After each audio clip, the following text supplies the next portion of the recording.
Φτάνουμε, αγαπητοί μου αδερφοί, στο Πάσχα. Έχουμε 3 εβδομάδες ακόμη μπροστά μας. Οι 2 είναι της Μεγάλης Σαρακοστής, η επόμενη της Μεγάλης Εβδομάδος και είμαστε στο Πάσχα. Το περιμένουμε πώς και πώς όλοι μας. Όχι μόνο ως εορτασμό, το περιμένουμε κυρίως ως εορτή. Δηλαδή να μπορέσουμε να το καταλάβουμε το Πάσχα. Τι σημαίνει. Διότι οι εορτασμοί τελειώνουν, ενώ η εορτή παραμένει στις ψυχές μας. Και μέσα σε αυτή την περίοδο της προετοιμασίας, η Εκκλησία μας εμφανίζει 3 προσωπικότητες μέσα στη Μεγάλη Σαρακοστή. Η μία είναι ο Άγιος Γρηγόριος ο Παλαμάς. Πέρασε αυτή, είναι η δεύτερη Κυριακή των Ιστιών. Και στις 2 τελευταίες, η μία είναι του Αγίου Ιωάννου της Κλίμακος, ένας ασκητής πολύ μεγάλος, και η δεύτερη μια φοβερή ασκήτρια, η Οσία Μαρία η Αιγυπτία, την ερχόμενη Κυριακή. Ο Άγιος Ιωάννης ήταν ένας άνθρωπος, ονομάζεται και σχολαστικός, που σημαίνει μορφωμένος, λόγιος, ιδιαιτέρων χαρισμάτων παιδί, από μια οικογένεια η οποία είχε ανάλογη παιδεία να τον βοηθήσει. Στα 16 του χρόνια εγκαταλείπει τον κόσμο και την οικογένεια και με φωτιά εσωτερική πόθου, εντελώς ξένων στην κουλτούρα των σημερινών παιδιών και νέων και των μεγαλύτερων ανθρώπων, πάει να αξιοποιήσει τα όποια χαρίσματα έχει, να τα βαπτίσει μέσα στην κολυμβήθρα της χάριτος του Θεού, κάνοντας την κίνηση του δικού του πόθου και της δικής του πίστεως. Και πού πηγαίνει? Στο όρος Σινά. Εκεί ζει και ασκείται 19 χρόνια. 19 χρόνια λοιπόν ζήσαν μέσα στο κοινόβιο, σιδερώνεται κατά κάποιον τρόπο και ισοπεδώνεται από την κοινή ζωή, χτυπάει τα πάθη του, τους εγωισμούς του, γιατί η κοινή ζωή αυτό κάνει, τρίβεται ο ένας με τον άλλον. Όπως λένε οι πατέρες της Εκκλησίας, είναι όπως οι πέτρες στη θάλασσα όταν είναι λίες, γιατί τρίβονται η μία με την άλλη. Αυτό κάνει η οικογένεια, αυτό κάνει το κοινόβιο, αυτό κάνει η κοινή ζωή. Ο ένας ανέχεται τα ελαττώματα του άλλου και λιενόμαστε, στρογγυλεύουμε, φτιάχνουμε, διορθώνεται, βελτιώνεται ο εαυτός μας.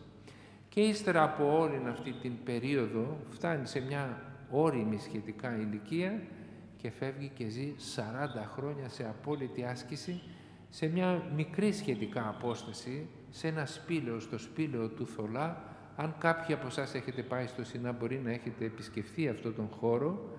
Είναι ένας απαράκλητος χώρος όπου ζει 40 χρόνια. Και εκεί η βασική του κίνηση ήταν η κίνηση προς τον Θεό. Το να μπορέσει να βγάλει τον εαυτό του έξω από τα συναισθήματά του, έξω από τις αισθήσεις του, έξω από τις εικόνες του, έξω από τις αντιλήψεις του και να αφήσει να γίνει ένα καθαρό χαρτί πάνω στο οποίο γράφει ο ίδιος ο Θεός.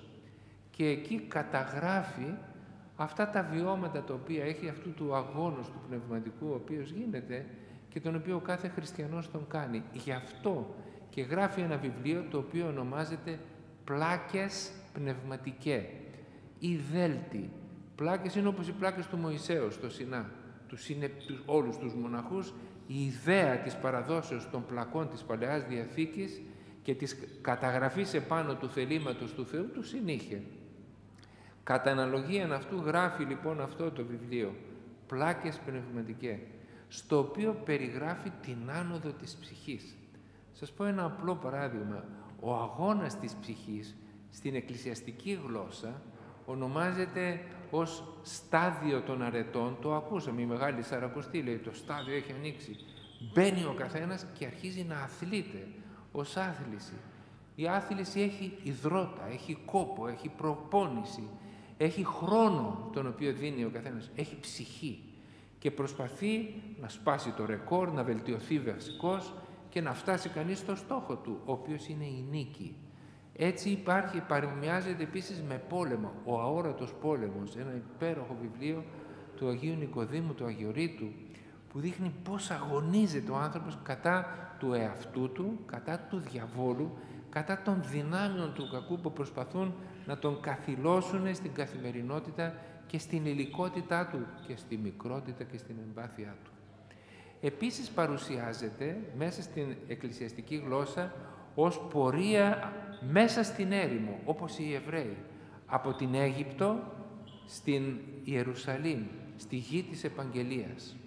Μια πορεία με δυσκολίες, με καύσωνα, με προβλήματα, με δίψα, με κόπο, με αγωνιώδεις προσπάθειες να αντιμετωπίσουν τους Αμαλικίτες, τους Φιλιστέους, τους ίδιους τους Αιγυπτίους, τους εχθρούς.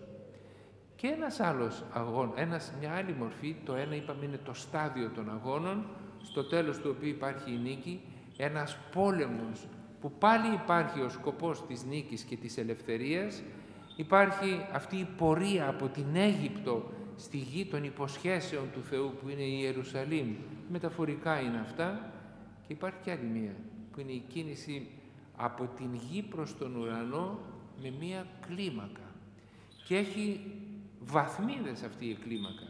Γι' αυτό και έρχονται μετά και αλλάζουν τον τίτλο του αρχικού βιβλίου που ήταν πλάκες πνευματικές και τον κάνει ο ίδιος κλίμακα. Δηλαδή μια σκάλα που την ανεβαίνει σιγά σιγά για να αφήσεις τα γήινα, τα φθαρτά, τα αμαρτωλά και να φτάσει η ψυχή σου να γίνει ανάλαφρη, να σηκωθεί, να ανεβεί, να έχει συγχωρηθεί, να ξεπεράσει τα πάθη της, να έχει απελευθερωθεί και να φτάσει ανάλαφρη στην ουράνια κατάσταση.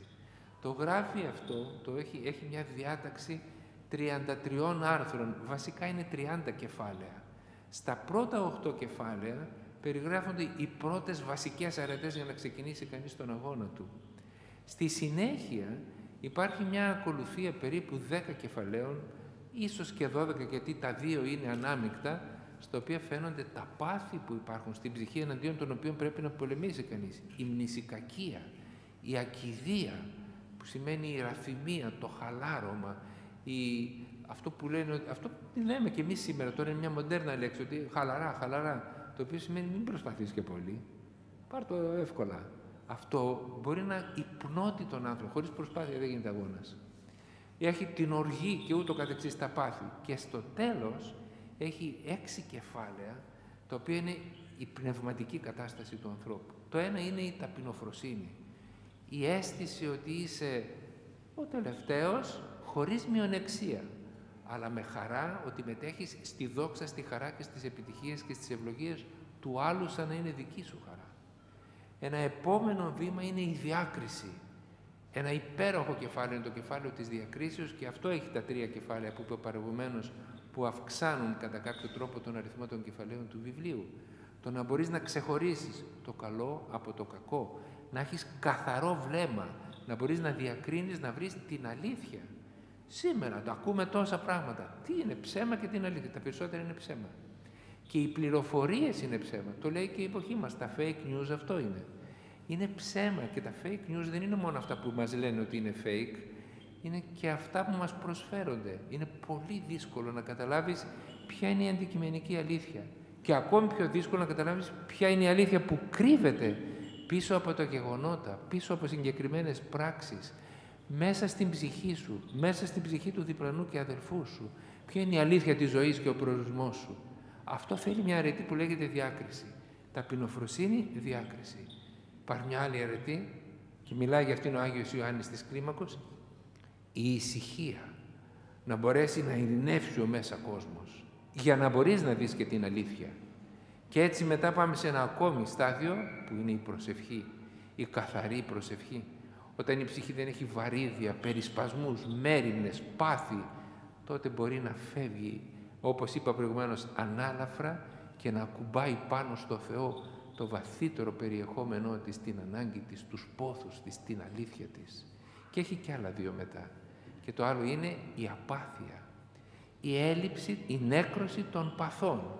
Για να φτάσουμε στο τελευταίο, το οποίο είναι το κεφάλαιο περί πίστεως, ελπίδος και αγάπης, παίρνοντας αφορμή από τον λόγο του Αποστόλου Παύλου στην 1η προς Κορινθίους επιστολή, ότι τελικά αυτό που αξίζει πάνω απ' όλα είναι η πίστη, η καθαρή πίστη, η αγάπη, η αγνή αγάπη και η ελπίδα προς τον Θεό.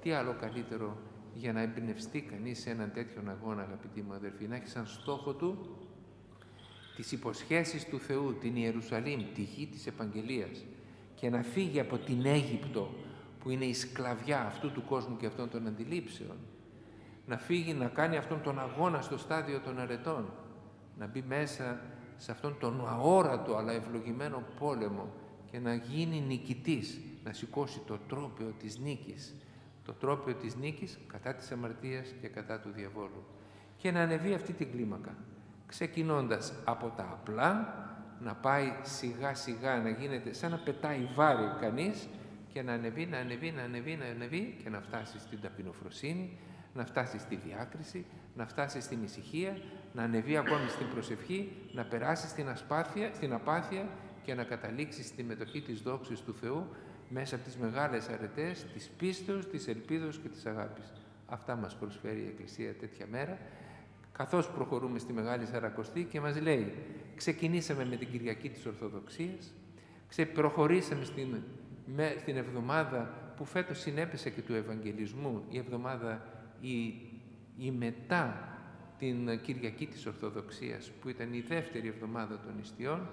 Περάσαμε μετά, προχωρούμε σιγά σιγά, φτάσαμε στην Κυριακή της Σταυροπροσκυνήσεως, προσκυνήσαμε το Σταυρό και μπαίνουμε τώρα στην πέμπτη εβδομάδα για να μπούμε μέσα στο στάδιο αυτών των αρετών και να ανεβούμε την κλίμακα της χάριτος του Θεού. Έλεγε κάτι και τελειώνω, ένα τροπάριο χθες το απόγευμα στον Εσπερινό: αγαπήσατε τον Θεόν και τι θα βρείτε? Ευρύσετε χάριν αιώνιον, τη χάρη, τη δύναμη, την αίσθηση, την ενέργεια του Θεού που είναι αιώνια, δεν είναι χρονική.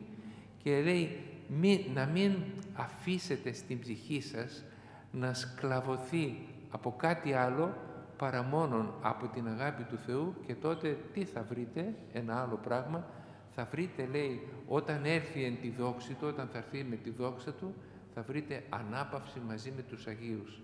Αυτό και θέλω να ευχηθώ να δώσει ο Θεός. Να κάνουμε τον ευλογημένο αγώνα μας, τον αγώνα της νηστείας, τον αγώνα και την προσπάθεια την οποία έχει ο καθένας στην καθημερινότητα της ζωής του, τον αγώνα για τα πάθη του, τον αγώνα της καλλιέργειας των αρετών, τον αγώνα της ενίσχυσης της πίστεώς του, τον αγώνα της υπομονής, για να φτάσουμε, αγαπητοί μου αδελφοί, στο να βρούμε την αιώνια χάρη και την ανάπαυση στις ψυχές μας όταν έλθει ο Κύριος εν τη δόξη του μαζί με όλους τους Αγίους του, που αυτό δεν είναι τίποτε άλλο παρά είναι το Πάσχα, το οποίο μπορούμε να το ζούμε από αυτή τη ζωή. Καλή Ανάσταση εύχομαι σε όλους, καλό Πάσχα, καλή υπομονή στις επόμενες εβδομάδες, να δώσει ο Θεός να πάρουμε μια μεγαλύτερη ανάσα όλο και περισσότερο καθώς πλησιάζουμε σε αυτές τις μέρες, ώστε να ζήσουμε μέσα στην καρδιά μας ζώντα και αναστάντα τον Κύριο. Αυτό και εύχομαι σε όλους, ο Θεός να σας ευλογεί, καλή σας μέρα και καλό το υπόλοιπο. Διευχών των Αγίων Πατέρων ημών, Κύριε Ιησού Χριστέ ο Θεός, ελέησον και σώσον ημάς. Διευχών του Αγίου Δεσπότη η Αγία ημών, Κύριε Τριάς, Ιησού Χριστέ ο διαφυλάξε Θεός, πάντα ελέησον ημάς. ημάς.